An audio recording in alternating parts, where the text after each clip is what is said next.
The mansion's crystal chandelier cast dancing shadows across the dining room as 7-year-old Isabella Montgomery pushed away her untouched plate for the 5th day in a row.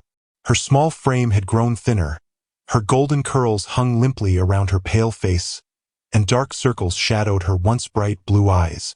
The family doctor had just left, shaking his head with concern. Isabella's parents, Richard and Victoria Montgomery, stood frozen in the doorway, watching their only daughter waste away before their eyes. "Please, sweetheart," Victoria pleaded, her voice cracking. "Just one bite. Anything." But Isabella turned her head away, her lips pressed into a thin line.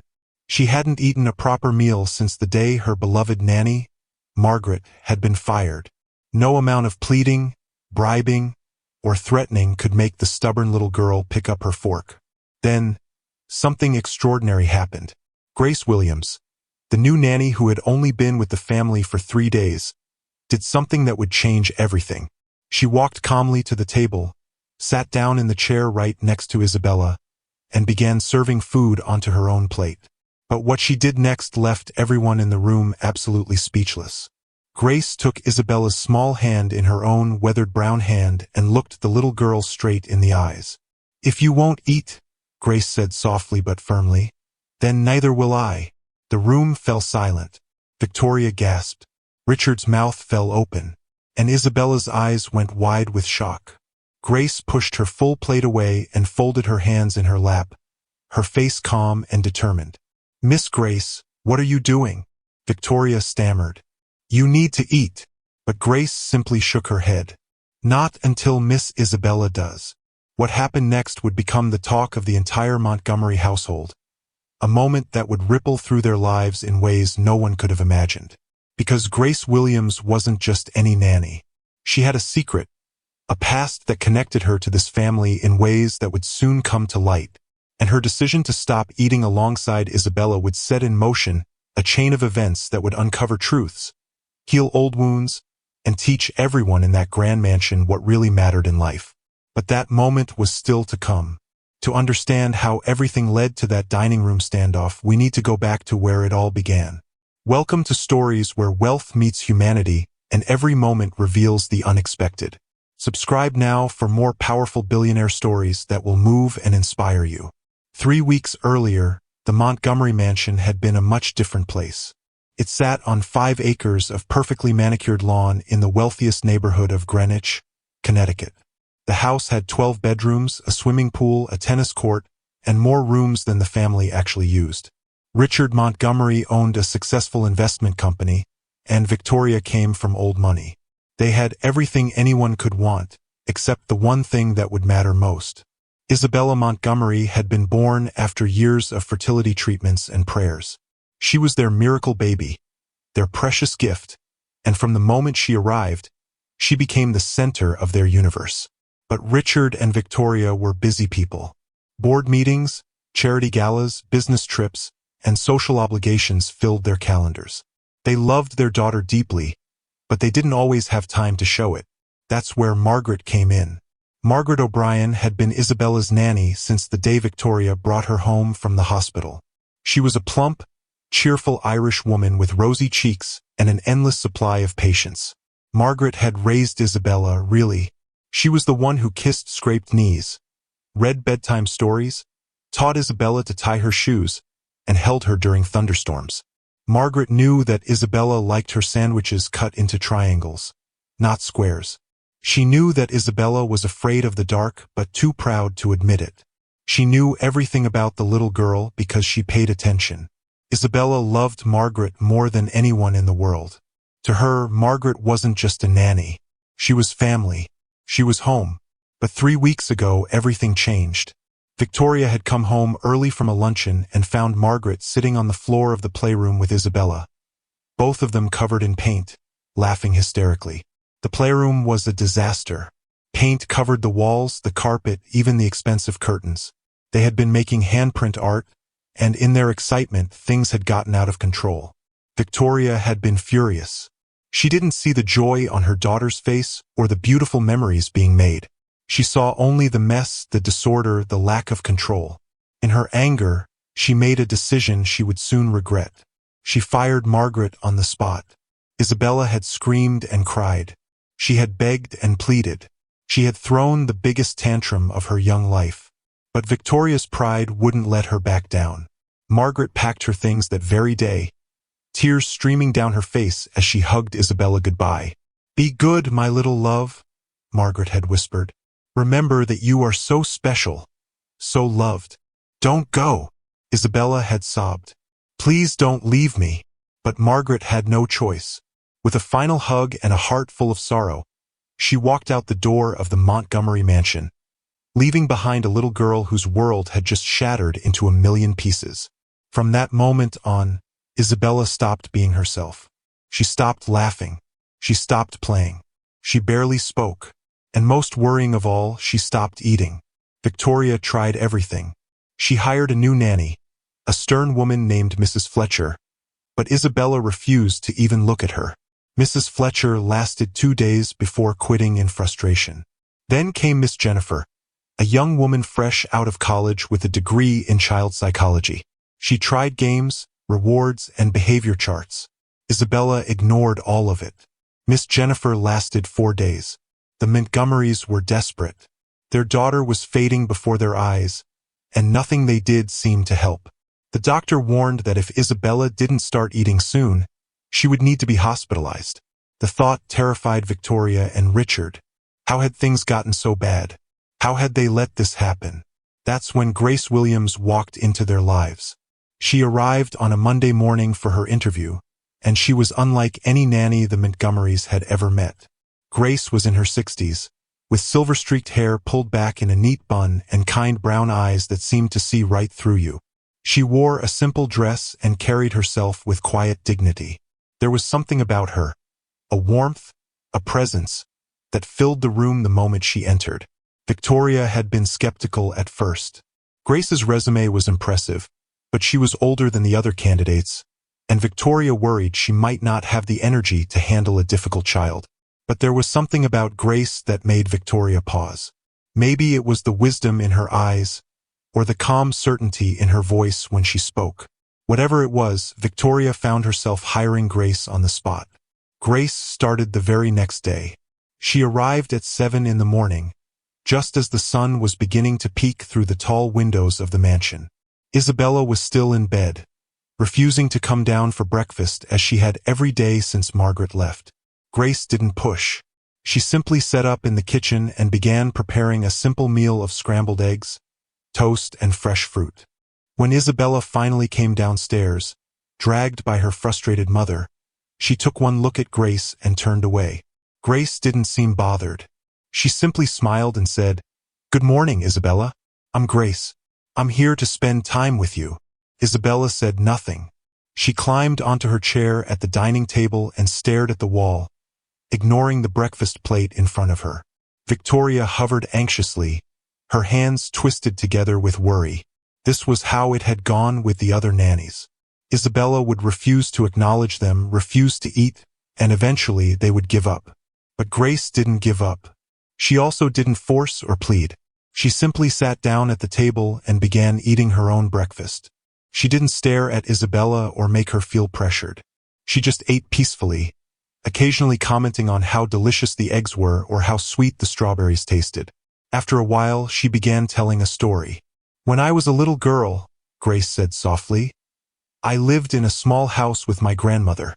We didn't have much money, but we had each other, and that made us rich in the ways that mattered. My grandmother taught me that food is a gift. Every meal is a blessing, a chance to be grateful for what we have."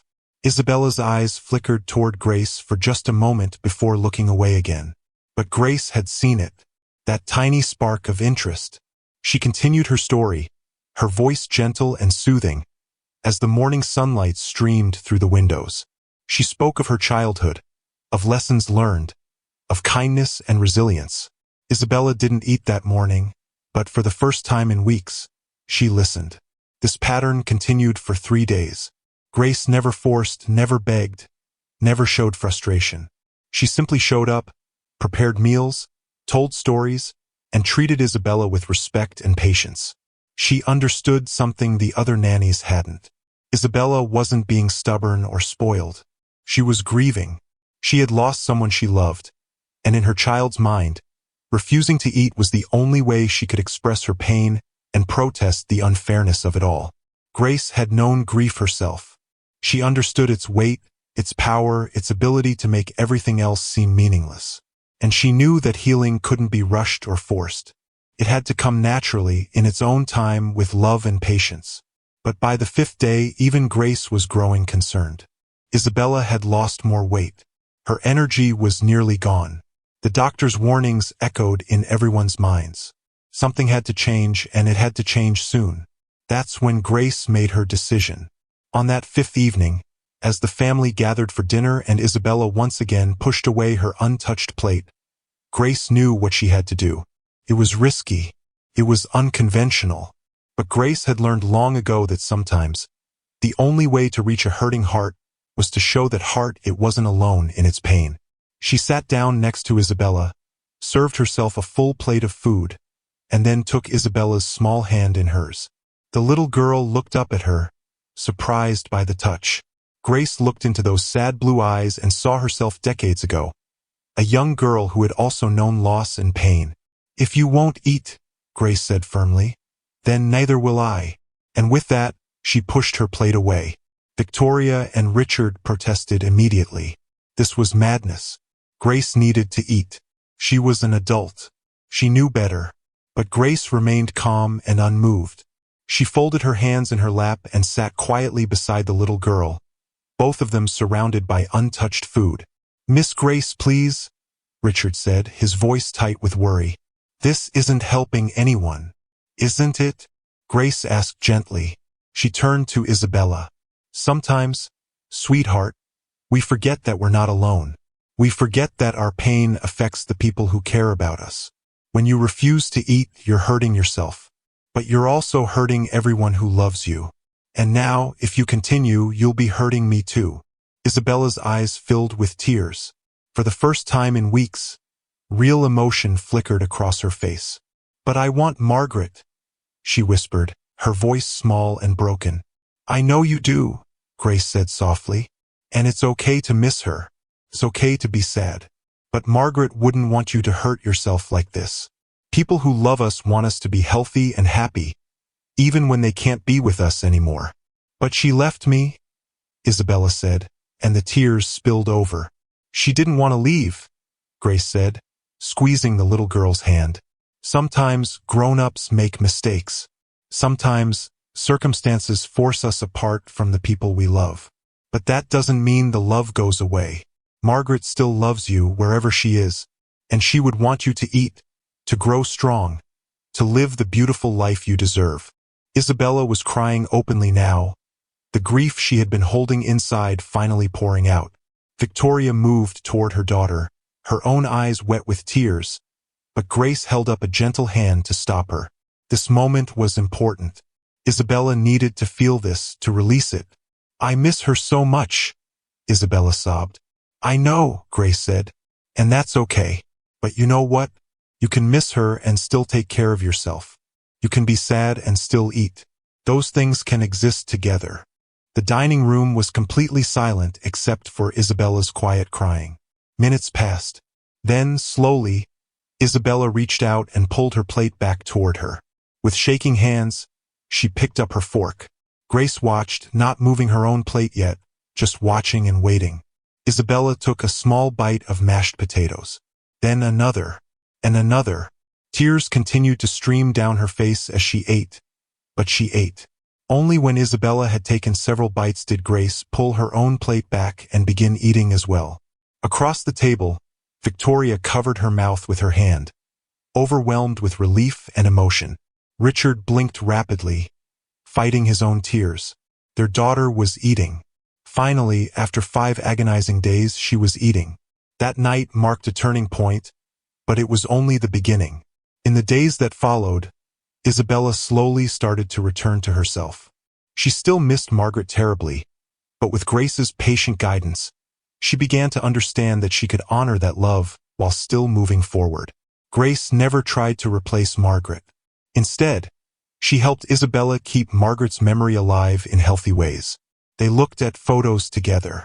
They talked about happy memories. Grace let Isabella feel her feelings without judgment. As the days turned into a week, Isabella grew stronger. Her appetite returned. Color came back to her cheeks. She started playing again, cautiously at first, then with more enthusiasm. Grace was there for all of it. A steady, calming presence that asked for nothing except that Isabella be true to herself. The two of them developed their own relationship, different from what Isabella had with Margaret, but special in its own way. Grace taught Isabella about resilience, about healing, about the strength it takes to keep going even when your heart is broken. But Grace carried secrets of her own. There were phone calls she took in private, speaking in low tones. There were moments when she would stare at old photographs she kept in her room, her expression sad and distant. There were questions she would skillfully avoid when Victoria asked about her past. One afternoon, about 2 weeks after Grace had started, Isabella came running into the kitchen where Grace was preparing snacks. The little girl's face was flushed with excitement. Miss Grace, she called. Can we make cookies? Margaret and I used to make cookies every Friday. Grace smiled. Of course we can. What kind did you make? Chocolate chip. And we always made extra to give to people who needed cheering up. Grace's expression softened. That sounds like a wonderful tradition. Let's keep it going.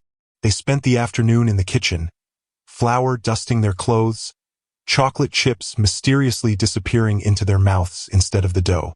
Isabella laughed, really laughed, for the first time in weeks. The sound filled the house like music.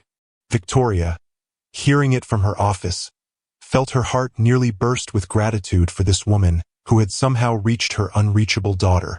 As they slid the first tray of cookies into the oven, Isabella looked up at Grace with serious eyes. Miss Grace, can I ask you something? Anything, sweetheart. Do you have children? Grace's smile faltered for just a moment, so briefly that Isabella almost didn't notice. I did once, she said quietly. A long time ago. Where are they now? Grace turned back to the mixing bowl, her hands moving automatically as she prepared the next batch. That's a story for another day, she said gently. Right now, let's focus on these cookies. Isabella sensed that this was a sensitive topic and didn't push further. But she filed the information away in her mind. Miss Grace had children once. What had happened to them? And why did she look so sad when she talked about it? That evening, as the family sat down to dinner, something extraordinary happened. Isabella ate without being prompted. She even asked for seconds. Richard and Victoria exchanged amazed glances. Their daughter was truly coming back to them. After dinner, Isabella surprised everyone by asking if they could call Margaret. I want to tell her I'm okay, Isabella said. I think she's probably worried about me. Victoria's face paled. She hadn't told Isabella this, but Margaret had called several times, desperate to know how the little girl was doing. Victoria had been too proud, too embarrassed by her own mistake, to take those calls. But now, seeing the hope in her daughter's eyes, she knew what she had to do. I think that's a wonderful idea, Victoria said, her voice thick with emotion. We'll call her tomorrow. That night, after Isabella was tucked into bed, Victoria found Grace in the kitchen, cleaning up from the day's activities.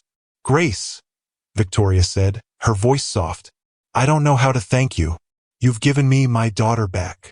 Grace looked up from the dishes, her expression kind but serious. Mrs. Montgomery, I didn't give her back to you. She was always yours. But children need to be seen, really seen. They need to know that their feelings matter, that their pain is valid. Isabella wasn't being difficult. She was hurting. Victoria nodded, tears streaming down her face. I made a terrible mistake, didn't I? Firing Margaret like that. We all make mistakes, Grace said. What matters is what we do next. I'm going to call Margaret tomorrow, Victoria said. I'm going to apologize. And if Isabella wants to see her, I'm going to make that happen. Grace smiled. That's a good start. But as Victoria left the kitchen, Grace's smile faded. She pulled out her phone and looked at a message she had received earlier that day. A message she hadn't yet answered. A message that complicated everything. The next morning brought new energy to the house. Isabella woke up early, excited about the possibility of talking to Margaret. She helped Grace make breakfast, chattering happily about all the things she wanted to tell her former nanny. But just as Victoria was picking up the phone to make the call, the doorbell rang. Grace went to answer it, and when she opened the door, her face went completely white. Standing on the doorstep was a woman in her 30s, well-dressed and professional-looking, carrying a briefcase. "Grace Williams?" the woman asked. Grace nodded, unable to speak. "My name is Jennifer Hartley. I'm an attorney. We need to talk about your son." The word hung in the air like a bomb. Son. Grace had a son. Behind her, Isabella had appeared in the hallway, drawn by the sound of the doorbell. She heard the word. She saw the expression on Grace's face. Victoria emerged from the dining room, sensing something was wrong. "Grace," Victoria said, "is everything all right?" But Grace couldn't answer. She stood frozen in the doorway, staring at the attorney as if she'd seen a ghost. The woman's next words would change everything. "Mrs. Williams, I'm sorry to inform you that there's been an incident. Your son, James, is in the hospital, and there are some legal matters we need to discuss regarding his daughter, your granddaughter." Grace's knees buckled, and she grabbed the doorframe to steady herself. Victoria rushed forward, her hand reaching out to support the older woman. But Grace waved her away, her eyes never leaving the attorney's face. "What happened to James?" Grace whispered, her voice barely audible. "Is he alive?" Jennifer Hartley's expression softened with sympathy. "He's alive, but he's in critical condition at Hartford General Hospital. There was a car accident 3 days ago. He's been in a coma since then." Isabella watched from the hallway, confused and scared. She had never seen Miss Grace look like this, so pale and shaken. The strong, calm woman who had helped her through her own pain now looked like she might shatter into pieces at any moment. "And his daughter?" Grace asked, her voice trembling. "Where is she?" "That's why I'm here," the attorney said gently. "Your granddaughter, Lily, is 8 years old. She was in the car with her father during the accident. Physically, she's okay, just some minor bruises. But emotionally, she's traumatized. Child Services has been trying to locate next of kin. Your son had you listed as emergency contact, but the phone number we had for you was disconnected. It's taken us 3 days to track you down." Grace pressed her hand to her mouth, tears streaming down her face. "I didn't know," she sobbed. "I haven't seen James in 5 years. He told me he never wanted to speak to me again. I didn't know he had a daughter. I didn't know about any of this." Victoria stood frozen, trying to process what she was hearing. Grace had a son, a granddaughter, a whole life she had never mentioned. Isabella crept closer, her small hand reaching out to touch Grace's arm. "Miss Grace," she said softly, "are you okay?" Grace looked down at the little girl, and something in her expression broke. She knelt down and pulled Isabella into a fierce hug, holding her tight as if she might disappear. "Oh, sweetheart," she whispered. "I'm so sorry. I'm so sorry." "Mrs. Williams," the attorney continued, her voice professional but kind, "your granddaughter needs you. She's currently in temporary foster care, but as her grandmother and closest living relative, you have the right to take custody of her while your son recovers. That is, if he recovers." The last words hung heavy in the air. "If he recovers." Grace released Isabella and stood up slowly, wiping her tears with the back of her hand. Years of pain and regret showed on her face, lines that Isabella had never noticed before suddenly seeming deeper, more pronounced. "I need to see her," Grace said, her voice stronger now. "I need to see Lily. And James. I need to get to the hospital right away." "Of course," Jennifer said. "I can drive you there now. We'll need to stop by Child Services first to sign some paperwork, but then I'll take you straight to your granddaughter." Grace nodded, then turned to Victoria, her eyes filled with apology and pain. "Mrs. Montgomery, I'm so sorry. I need to go. I need to go," Victoria said firmly. surprising herself with the certainty in her voice. Grace, go to your family. We'll be fine here. Isabella will be fine. But Isabella's eyes were filling with tears. Miss Grace, are you leaving? Are you leaving like Margaret did? The question pierced Grace's heart. Here was this little girl who had just started to heal, just started to trust again, and now Grace was abandoning her too. The guilt was overwhelming. Grace knelt down again and took Isabella's hands in hers. Listen to me, Isabella. I have to go help someone who needs me very badly, just like I helped you. My granddaughter, a little girl not much older than you, is very scared and alone right now. She needs her grandmother.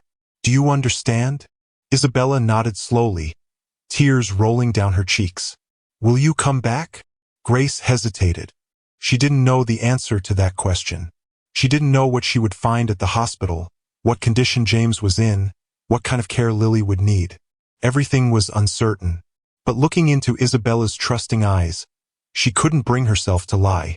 I don't know, sweetheart, Grace said honestly, but I promise you this. No matter what happens, you're going to be okay. You're strong. You're brave. And you have people who love you. Your mama and papa love you so much. But I need you, Isabella said, her voice breaking. No, honey, Grace said gently, squeezing her hands. You don't need me. You're going to be just fine. You've already done the hard work of healing. I just helped you remember how strong you already were. Victoria was crying now too, watching this goodbye, understanding for the first time how much Grace had given to their family, and how much it had cost her to do it while carrying her own hidden pain. Grace stood up and looked at Victoria. Thank you for giving me this job, she said. Taking care of Isabella these past weeks. It gave me a purpose when I needed one most. She helped me as much as I helped her. Grace, whatever you need, Victoria said. Money for hospital bills, a place to stay, anything at all.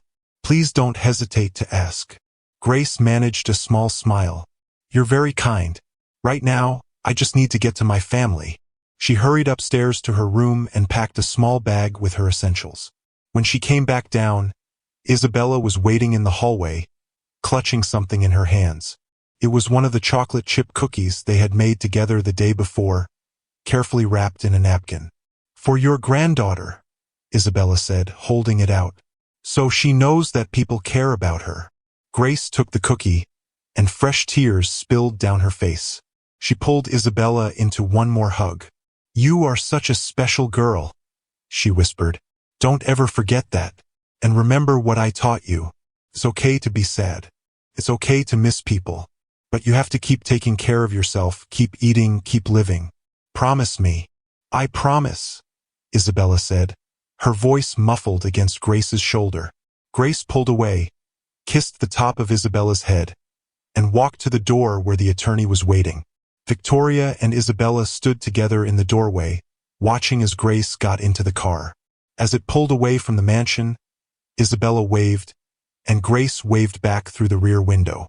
When the car disappeared from view, Isabella turned and buried her face in her mother's side. Victoria wrapped her arms around her daughter and held her close, both of them crying. They stood there for a long moment before Victoria gently led Isabella back inside. Come on, sweetheart, Victoria said softly. Let's call Margaret now. I think we could both use a friendly voice. An hour later, Grace was sitting in a small, sterile room at Child Services, signing paperwork with shaking hands. Jennifer Hartley explained each form, but Grace barely heard the words. Her mind was racing with questions and fears. What would Lily be like? Would the little girl even remember her grandmother? 5 years was a long time in a child's life. Would she be angry, scared, traumatized beyond repair? If you're enjoying this story, don't forget to subscribe and turn on notifications so you never miss the next powerful billionaire story.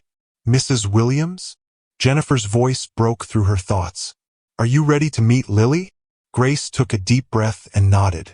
Yes, I'm ready. They walked down a long hallway to another room.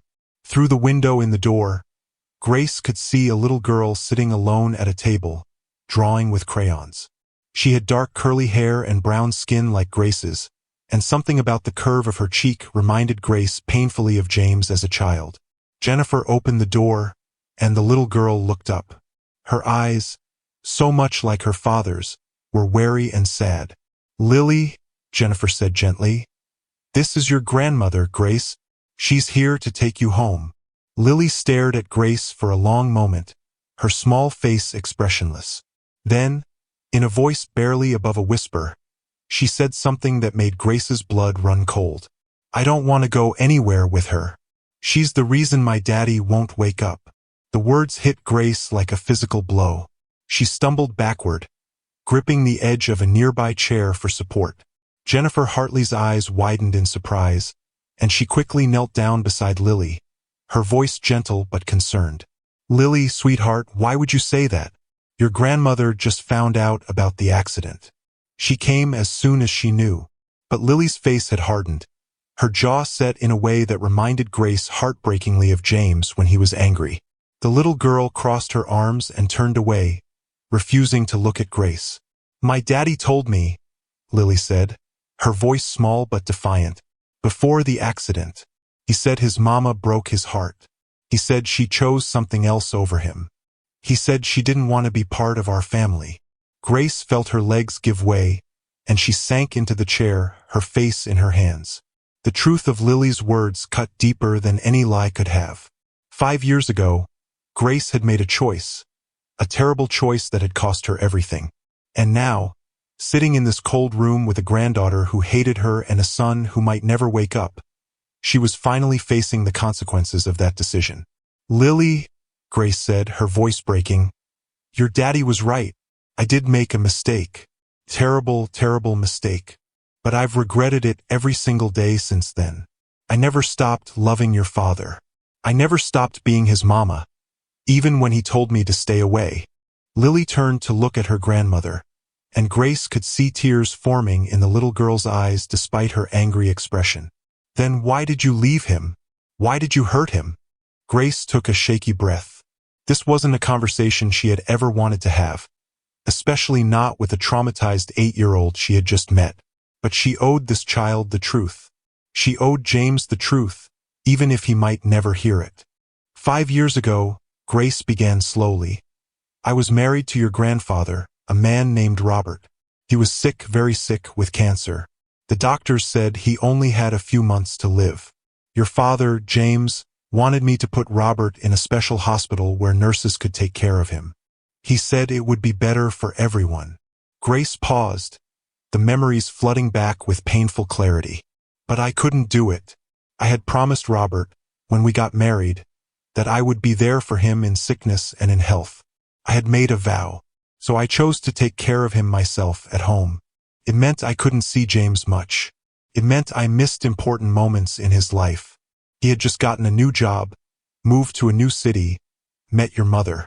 And I wasn't there for any of it because I was taking care of Robert." Lily's expression had softened slightly, confusion replacing some of the anger. "But you were taking care of someone who was sick. That's not bad." "Your father didn't see it that way," Grace said, wiping tears from her cheeks. "He felt like I was choosing Robert over him. He felt abandoned. And maybe he was right. Maybe I should have found a way to be there for both of them. But I didn't. And when Robert finally passed away, 6 months later, I tried to reach out to James. I called him. I wrote him letters. I wanted to explain, to apologize, to be part of his life again. But he wouldn't answer. He told me he had a new family now, that he didn't need a mother who hadn't been there when he needed her most." The room was silent except for the sound of Grace's quiet crying. Jennifer Hartley looked uncomfortable, clearly not having expected this level of family drama. But Lily was staring at Grace with new eyes, seeing her grandmother not as a villain but as a real person who had made difficult choices and painful mistakes. "So you didn't know about me?" Lily asked quietly. "No, sweetheart," Grace said. "I didn't know about you until today. But if I had known, I would have moved heaven and earth to be part of your life. You have to believe that." Lily was quiet for a long moment, processing this information. Then, slowly, she uncrossed her arms. "My daddy talks about you sometimes, when he thinks I'm not listening. He sounds sad when he says your name." Grace's heart clenched. "I'm sad too. I've been sad for 5 years. I lost my husband and my son in the same year, and it nearly destroyed me. Taking care of Isabella, the little girl I told you about, it was the first time in a long time that I felt like I had a purpose again. Is she nice? Lily asked, her curiosity overcoming her anger. Isabella? Grace smiled through her tears. She's wonderful. She's brave and strong and kind.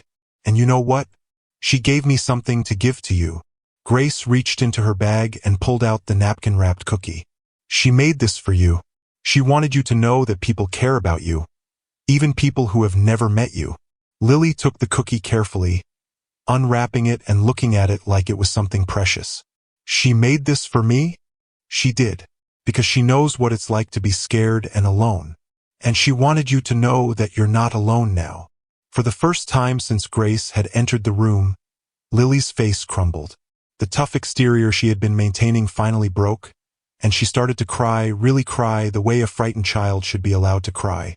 Grace moved instinctively, crossing the room and pulling her granddaughter into her arms. Lily didn't resist. She buried her face in Grace's shoulder and sobbed, all the fear and pain and confusion of the past 3 days pouring out.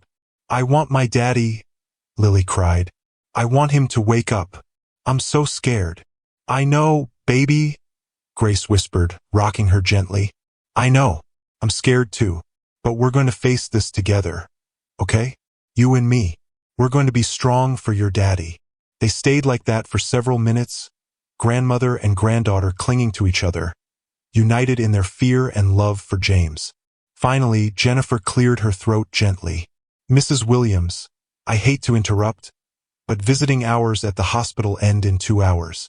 If you want to see your son today, we should go soon. Grace nodded, gently pulling back from Lily. Do you want to come with me to see your daddy? Lily shook her head quickly, fresh fear crossing her face. I can't. I tried to go yesterday, but when I saw him with all those tubes and machines, I got too scared. I ran away. Grace understood. She squeezed Lily's hand. That's okay. You don't have to go if you're not ready. Is there somewhere safe you can stay while I visit him? Jennifer nodded. She can stay here with one of our counselors. Or, Mrs. Williams, I should mention that there's been another development. Your son's case has attracted some attention. A reporter has been trying to get information about the accident and about you. Apparently, someone recognized your name from your connection to the Montgomery family. Grace's stomach dropped. A reporter? Why would they care about James's accident? Because of who hit him, Jennifer said, her voice dropping. The other driver in the accident was Senator Patricia Whitmore's son, Marcus Whitmore. He was driving drunk, and the senator's office has been trying very hard to keep this quiet. The room seemed to spin. Senator Whitmore was one of the most powerful politicians in Connecticut, known for her tough stance on crime and her zero-tolerance policies. If her son was responsible for James's accident, and if he had been driving drunk, the scandal would be enormous. Does the media know? Grace asked, her voice barely a whisper. Not yet, Jennifer said, but they will soon, which is why I need to ask you, Mrs. Williams. When they come asking questions, and they will come, what are you going to tell them? Grace looked down at Lily, who was watching her with wide, trusting eyes. She thought of James, lying in a hospital bed, fighting for his life because of someone's reckless choice. She thought of Isabella, who had taught her that sometimes the hardest thing and the right thing are the same thing. She thought of all the years she had spent in silence, avoiding conflict, trying to keep peace. I'm going to tell them the truth, Grace said firmly. Whatever the truth is. Jennifer nodded slowly. That's what I thought you'd say. But Mrs. Williams, you should know that the senator's lawyers are already preparing their defense. They're going to try to discredit you, to make it seem like you're just trying to get money or attention. They're going to dig into your past, your relationship with James, everything. Are you prepared for that? Grace stood up, her back straight, her chin lifted. For the first time in 5 years, she felt a sense of purpose that went beyond just surviving each day. Her son needed her. Her granddaughter needed her. And she was not going to let them down again. Let them dig, Grace said. I have nothing to hide anymore. The only thing I care about is making sure James gets justice and that Lily knows she has a grandmother who will fight for her. But as Grace prepared to leave for the hospital, her phone buzzed with a text message. She glanced at it and froze. It was from an unknown number, and it contained only 7 words that made her blood run cold. "Stop asking questions or James dies." Grace's hand trembled as she stared at the message. Jennifer noticed immediately and stepped closer, her eyes narrowing with concern. "What is it?" the attorney asked. Grace showed her the phone, and Jennifer's face went pale. She immediately pulled out her own phone. "I'm calling the police. This is a direct threat." "No," Grace said sharply, then lowered her voice, glancing at Lily, who was watching them with worried eyes. "Not yet. If someone is threatening James, calling the police might make them panic. We need to be smart about this." Jennifer looked torn but nodded reluctantly. "At least let me contact a detective I know, someone we can trust." "This is serious, Mrs. Williams." Grace agreed, and while Jennifer stepped into the hallway to make a private call, Grace sat back down with Lily, trying to keep her expression calm even though her heart was racing. She couldn't let this child see her fear. Lily had been through enough already. "Miss Grace," Lily said softly, using the same title Isabella had used. "Are you scared?" Grace considered lying, then remembered what she had told Isabella about being honest with feelings. "Yes, sweetheart, I am scared, but being scared doesn't mean we give up. It means we have to be brave. That's what my daddy always says," Lily whispered, and fresh tears filled her eyes. Grace pulled her close. "Then your daddy is a smart man, and we're going to make him proud." 20 minutes later, Grace was in Jennifer's car, heading to Hartford General Hospital. Jennifer had arranged for Lily to stay with a trusted counselor, and a detective named Marcus Chun was meeting them at the hospital. Grace clutched her phone, staring at the threatening message, trying to understand who would send such a thing and why. When they arrived at the hospital, Detective Chun was waiting in the lobby. He was a man in his 40s with kind eyes and a calm demeanor that immediately put Grace somewhat at ease. He examined the message on her phone, his expression growing more serious. "Mrs. Williams," he said, "I need you to understand something. Senator Whitmore's son, Marcus, has a history. This isn't his first DUI. His mother has covered up at least 2 previous incidents. If your son's case goes public, it could end her political career and finally send her son to prison where he belongs." "So you think the senator sent this threat?" Grace asked. "I think someone connected to her did," Detective Chun said carefully, "which means you need protection. I'm going to arrange for an officer to be stationed outside your son's hospital room, and I want you to be very careful about who you talk to." Grace nodded, though her mind was spinning. She had come here to see her son, to try to begin healing their broken relationship, and instead she had walked into a nightmare of corruption and threats. "Can I see James now?" she asked quietly. Detective Chun nodded. "Room 417, 4th floor. But Mrs. Williams, please be careful. If you notice anything strange, anyone who seems out of place, you find me or the officer immediately." "Understood." Grace promised she would, and then she made her way to the elevators, her legs shaking with each step. Jennifer offered to come with her, but Grace declined. This was something she needed to do alone. The 4th floor was quiet, the only sounds the beeping of monitors and the soft footsteps of nurses. Grace found room 417 and stopped outside the door, her hand on the handle, suddenly terrified of what she would find on the other side. Taking a deep breath, she pushed the door open. James lay in the hospital bed, tubes and wires connecting him to various machines. His face was bruised and swollen, but Grace would have recognized him anywhere. Her baby boy, her son. She approached the bed slowly, tears streaming down her face, and took his hand in hers. "James," she whispered. "Oh, my sweet boy. I'm so sorry. I'm so sorry for everything." She sat down in the chair beside his bed and began to talk. She told him about Isabella, about how helping that little girl had reminded her what it meant to love and care for someone. She told him about Lily, about how brave and strong his daughter was. She told him about the threatening message, about Senator Whitmore, about everything. And she made him a promise. "I'm not leaving this time," she said firmly. "I don't care what threats they make or what they try to do. I'm not abandoning you again. And I'm not letting them get away with what they did to you. You and Lily deserve justice, and I'm going to make sure you get it." As if in response, James's fingers twitched slightly in her hand. Grace gasped and leaned forward. "James? Can you hear me?" His eyelids fluttered but didn't open. The doctor had warned her that even if he woke up, he might not be the same. Brain injuries were unpredictable. But that tiny movement gave Grace hope.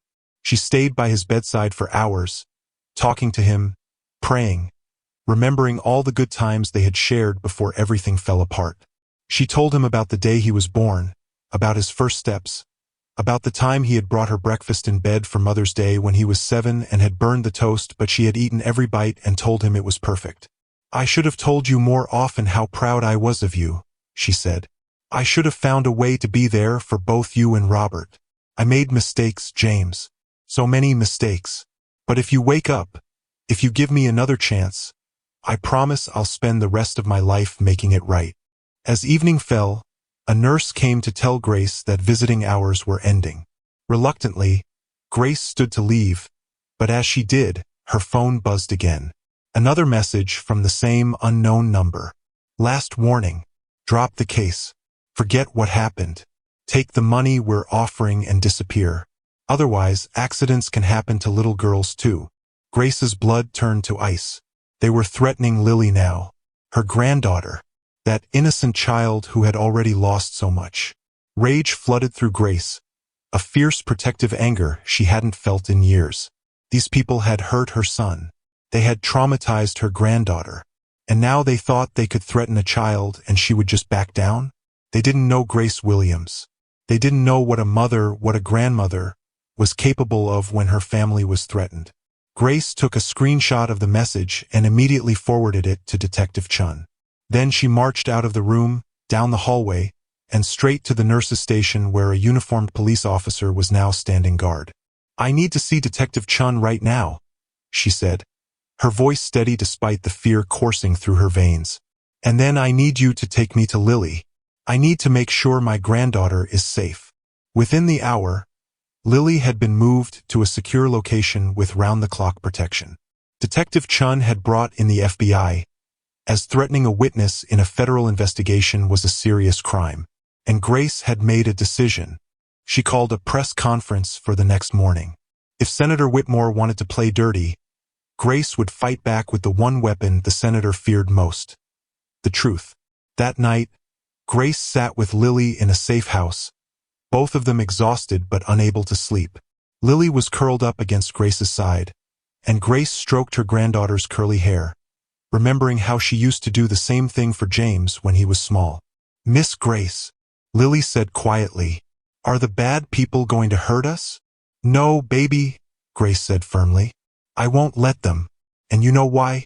Because I learned something important from a very brave little girl named Isabella. She taught me that sometimes you have to fight for what matters, even when you're scared. Your daddy matters. You matter. And I'm going to fight for both of you with everything I have." "Will you tell me about Isabella?" Lily asked.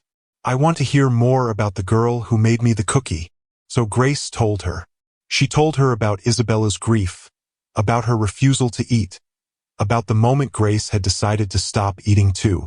She told her about the healing that had happened, about the lessons they had learned from each other about love and loss and moving forward. "Do you think I could meet her someday?" Lily asked. "I think you two would be great friends," Grace said with a smile. "You're both so brave."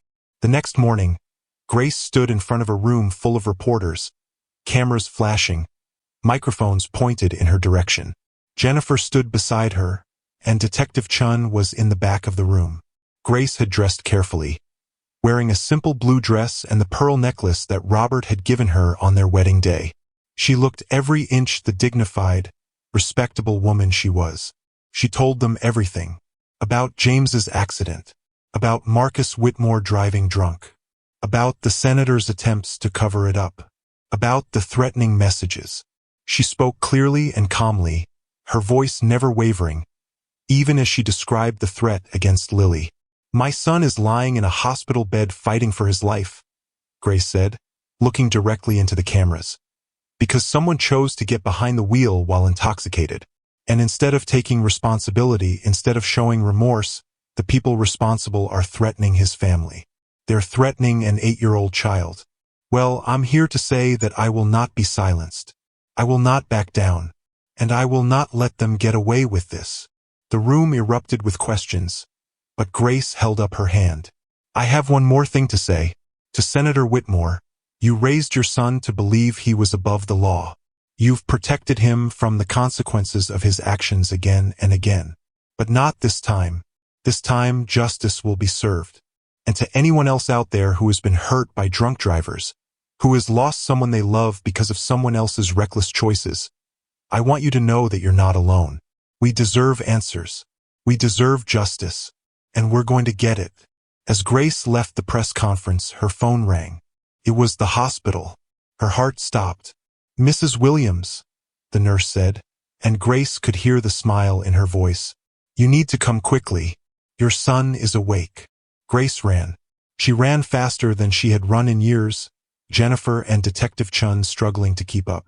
She burst into James's hospital room, and there he was, his eyes open, confused and groggy but awake. Alive.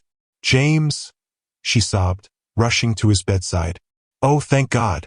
Thank God." James looked at her, and for a moment, she saw confusion in his eyes. Then recognition. Then something else. Something that looked like forgiveness. "Mom," he whispered, his voice rough from the breathing tube. "You came." "Of course I came," Grace said, taking his hand and holding it tight. "I will always come. Always. I'm so sorry it took me so long to understand that."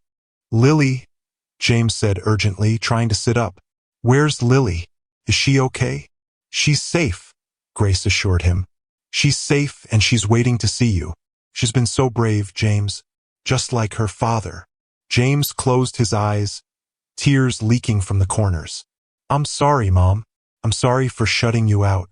I was angry and hurt, and I—" "Shoo," Grace said, stroking his forehead. "We both made mistakes, but we're together now, and that's what matters. We're going to heal together as a family." Over the next few weeks, everything changed. Senator Whitmore's career imploded as more victims came forward, people who had been silenced or paid off after Marcus's previous accidents.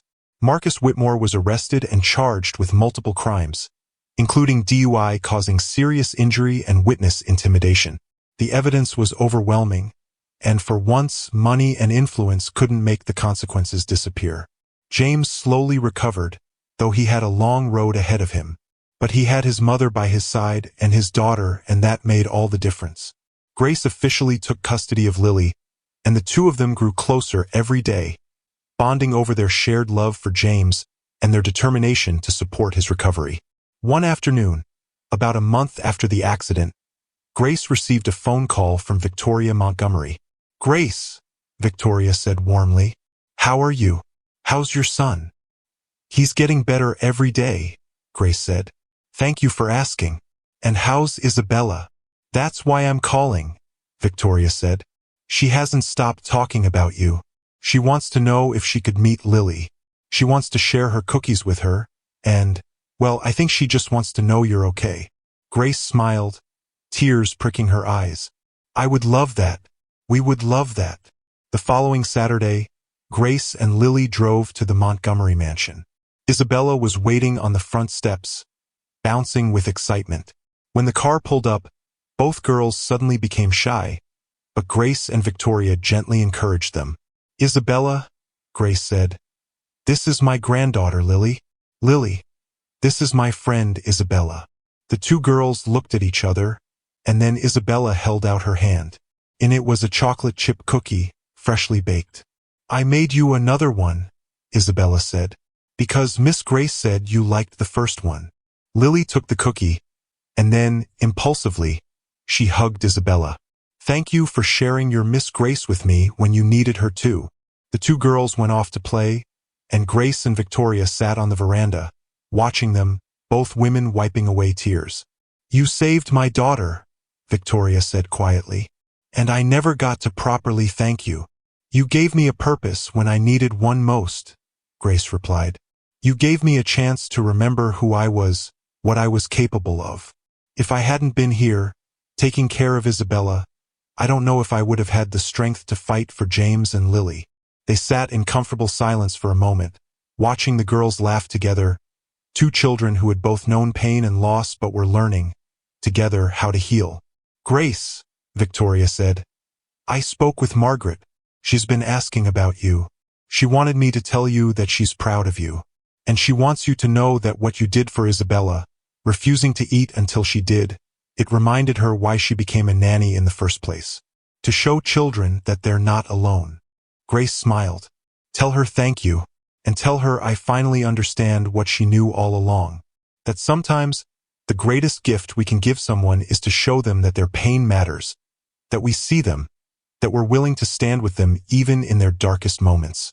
As the afternoon sun began to set, casting golden light across the lawn, Grace watched Lily and Isabella playing together, their laughter floating on the breeze. She thought about all the pain and mistakes that had led to this moment. The loss of Robert, the estrangement from James, the years of loneliness and regret.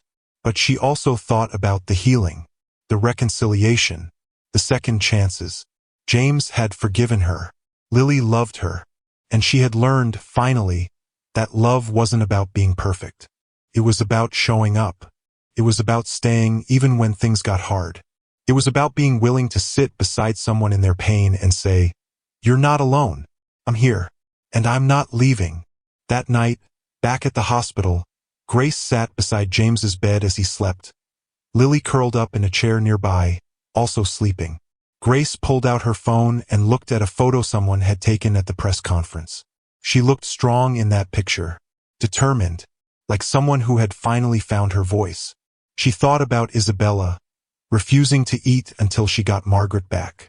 She thought about her own decision to refuse to eat until Isabella did. She thought about all the ways that small acts of solidarity, of compassion, of saying, "I see your pain and I share it," could change lives. Sometimes the most powerful thing you could do wasn't to solve someone's problems for them.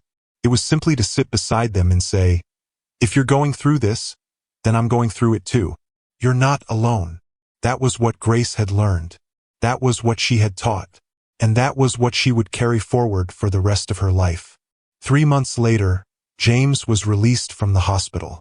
He still had physical therapy ahead of him, and some days were harder than others, but he was alive. He was healing, and he had his family. On the day he came home, Grace prepared a special dinner. She made all of James's favorite foods from childhood, and she invited Isabella and her family to join them. The table was full of laughter and love.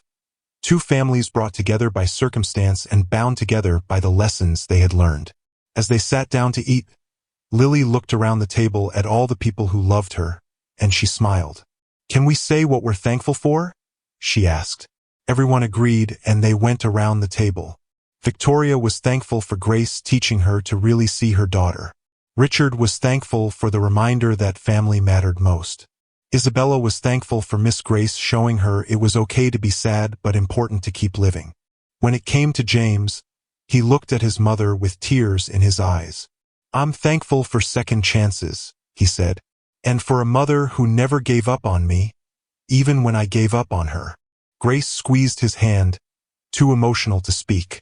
Finally, it was Lily's turn. The little girl thought for a moment, then said, "I'm thankful for the black nanny who did the unthinkable. Because if Miss Grace hadn't been brave enough to stop eating to help Isabella, she wouldn't have been the person she needed to be to save me and my daddy." Everyone around the table nodded, understanding the truth in those words. Sometimes, the smallest acts of courage ripple out in ways we can never predict. Sometimes, showing up for one person teaches us how to show up for everyone. Sometimes, refusing to eat until a hurting child does the same becomes the beginning of a journey that saves multiple lives. Grace looked around the table at all the people she loved, all the lives that had intersected in such unexpected ways, and she felt, for the first time in years, complete peace. She had made mistakes. She had lost years she could never get back. But she had also learned what mattered most. Love wasn't about being perfect. It was about being present. It was about seeing people's pain and refusing to let them face it alone. It was about second chances and forgiveness and the courage to keep showing up, even when it was hard. And in the end, that was the greatest lesson of all. As the dinner ended and the families prepared to part ways, Isabella pulled Lily aside and whispered something in her ear. Lily nodded seriously, and then both girls ran to Grace. "Miss Grace," Isabella said, "we decided something." "What's that, sweethearts?" Grace asked, smiling. "We're going to be sisters," Lily announced. "Not real sisters, but heart sisters. Because we both have you, and you taught both of us how to be brave." Grace pulled both girls into her arms, holding them tight, and over their heads, she caught James's eye. He was smiling, really smiling, for the first time since before the accident. "Heart sisters," Grace repeated, her voice thick with emotion. "I think that's perfect." And it was, truly was, because in the end, family wasn't just about blood. It was about who showed up, who stayed, who refused to let you face your darkest moments alone. It was about the people who sat beside you and said, "If you won't eat, neither will I," and meant it with every fiber of their being. That was family. That was love. And that was the unthinkable thing the Black Nanny had done. She had shown a hurting child that her pain mattered enough for someone else to share it. And in doing so, she had reminded herself of who she was, what she was capable of, and how much love she still had to give. The story had come full circle, and everyone had found their way home. If you enjoyed the story, make sure to subscribe and stay tuned for more emotional and powerful billionaire stories coming soon.